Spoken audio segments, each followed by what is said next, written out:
Hi అండి. అందరికీ నమస్కారం. Welcome to my channel. ఈ వీడియోలో ప్రభుత్వ ఉద్యోగులకు పెండింగ్‌లో ఉన్న డీఏలు మరియు వాటి బకాయిలు విడుదల. దీనికి సంబంధించిన పూర్తి వివరాలు వీడియోలో తెలుసుకుందాము. వీడియో అయితే ఎక్కడే గాని స్కిప్ చేయకుండా ఎండ్ వరకు చూసేయండి. అప్పుడే ఇన్ఫర్మేషన్ పూర్తిగా అర్థమవుతుంది. అలాగే వీడియో చూస్తున్న ప్రతి ఒక్కరు వీడియోకి లైక్ చేయండి ఫ్రెండ్స్. వీడియోని తోటి ఉద్యోగ పెన్షన్ మిత్రులతో అయితే షేర్ చేయండి. కొత్తగా మన ఛానల్ చూస్తున్నవారు ఇంకా ఎవరైనా సబ్స్క్రైబ్ చేసుకున్నట్లయితే వెంటనే మన ఛానల్ అయితే సబ్స్క్రైబ్ చేసుకోండి. దీని ద్వారా నేను చేసే లేటెస్ట్ వీడియోస్ అన్నీ మీ వరకు రీచ్ అవుతాయి. ఇక ఆలస్యం చేయకుండా వివరాల్లోకైతే వెళ్ళిపోదాము.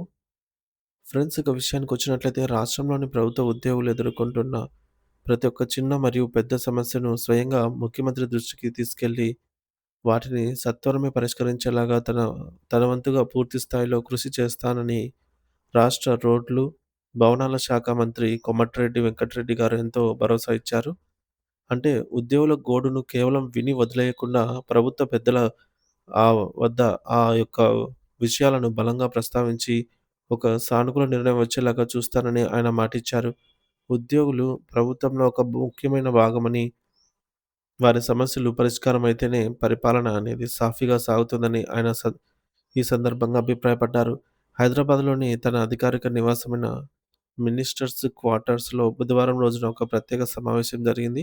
అందులో నల్గొండ జిల్లాకు చెందిన టీఎన్‌జీఓ యూనియన్ సభ్యులు మరియు నాయకులు ఆయనను మర్యాదపూర్వకంగా కలిశారు. ఈ సందర్భంగా నల్గొండ జిల్లా ఎస్‌టీఓ సంఘం వారు అత్యంత భక్తి శ్రద్ధలతో క్రమశిక్షణతో రూపొందించిన నూతన సంవత్సర డైరీ మరియు క్యాలెండర్‌ను మంత్రి కోమటిరెడ్డి వెంకటరెడ్డి గారు స్వయంగా ఆవిష్కరించారు.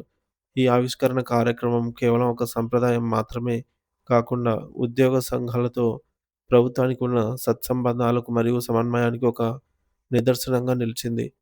ఈ సందర్భంగా అక్కడ హాజరైన యూనియన్ నాయకులతో ఆయన సుదీర్ఘంగా ముచ్చటించారు. వారు విన్నవించిన సమస్యలను సావధానంగా విన్నారు. ముఖ్యంగా ఉద్యోగులు మరియు వారి కుటుంబాల ఆరోగ్య భద్రతకు సంబంధించిన ఎంప్లాయీస్ హెల్త్ స్కీమ్ అమల్లో ఉన్నటువంటి ఇబ్బందులు, ఆసుపత్రులకు చెల్లించాల్సిన పెండింగ్ నిధుల వల్ల ఉద్యోగులు పడుతున్న ఇబ్బందులను ఆయన గుర్తించారు. పెండింగ్‌లో ఉన్న వివిధ మెడికల్ రీయింబర్స్‌మెంట్ బిల్లులు మరియు ఇతర సర్వీస్ సంబంధిత క్లెయిమ్ బిల్లులను వెంటనే క్లియర్ చేసేలాగా ఆర్థిక శాఖతో మాట్లాడతానని చెప్పారు. అలాగే పెరిగిన ధరలకు అనుగుణంగా ఉద్యోగులకు అందాల్సిన కరువు భత్యం, డీఏ విడుదల చేయడం విషయంలో ఉన్నటువంటి జాప్యాన్ని తొలగించేందుకు ముఖ్యమంత్రి రేవంత్ రెడ్డి గారితో ప్రత్యేకంగా చర్చించి వీలైనంత త్వరగా జీవో వచ్చేలాగా చూస్తానని ఆయన ఘంటాపథంగా అయితే హామీ ఇచ్చారు. కేవలం ఆర్థికపరమైన సమస్యలే కాకుండా ఉద్యోగుల సామాజిక ఐక్యతకు ప్రతీకగా నిలిచే మౌలిక సదుపాయాల గురించి కూడా మంత్రి ఎంతో సానుకూలంగా స్పందించారు. నల్గొండ జిల్లాలో చాలా కాలంగా అసంపూర్ణంగా ఉన్నటువంటి ఎన్‌జీఓ మరియు టీఎన్‌జీఓ యూనియన్ భవన నిర్మాణ పనులను పూర్తి చేయడానికి తన వంతు పూర్తి సహకారం ఉంటుందని ఆయన ప్రకటించారు.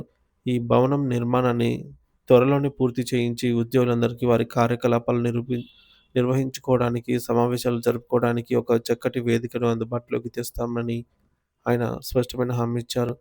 ఒక మంత్రిగా కాకుండా ఒక బాధ్యతాయుతమైన ప్రతినిధిగా ఉద్యోగులందరికీ అండగా ఉంటానని చెప్పడం వారిలో కొత్త ఉత్సాహాన్ని అయితే నింపింది.